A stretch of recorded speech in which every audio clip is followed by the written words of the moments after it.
Thank you Jesus. Praise the lord.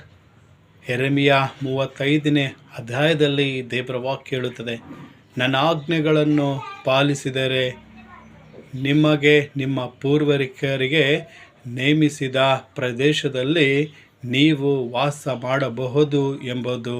Hallelujah.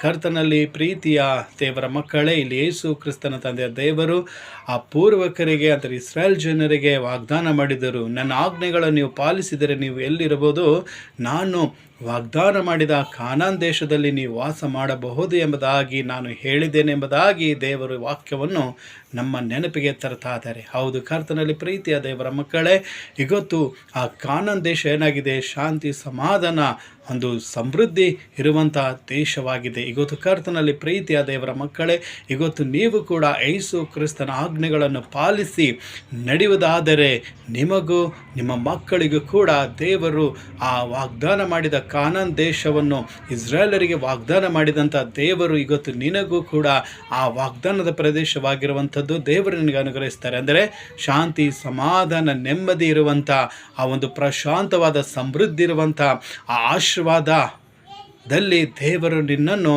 ವಾಸ ಮಾಡುವಂತೆ ನಿನ್ನನ್ನು ಆಶೀರ್ವದಿಸುತ್ತಾರೆ ಎಂಬುದಾಗಿ ನಾವು ನೋಡ್ತೇವೆ. ಇವತ್ತು ನೀನು ಆ ದೇವರ ವಾಕ್ಯಗಳನ್ನು ಆಜ್ಞೆಗಳನ್ನು ಪಾಲಿಸಿದರೆ ದೇವರು ನಿನಗೆ ಉನ್ನತವಾಗಿ ನಿನಗೆ ಶಾಂತಿ ಸಮಾಧಾನ ಮತ್ತು ಸಮೃದ್ಧಿ ದೇಶದಲ್ಲಿಟ್ಟು ಉನ್ನತವಾಗಿ ಆಶೀರ್ವಾದ ಮಾಡ್ತಾರೆ. ಸೊ ದೇವರ ವಾಕ್ಯದಂತೆ ನಿಮ್ಮನ್ನು ಆಶೀರ್ವಾದ ಮಾಡಲಿ. ಯೇಸು ನಾಮದಲ್ಲಿ ತಂದೆ.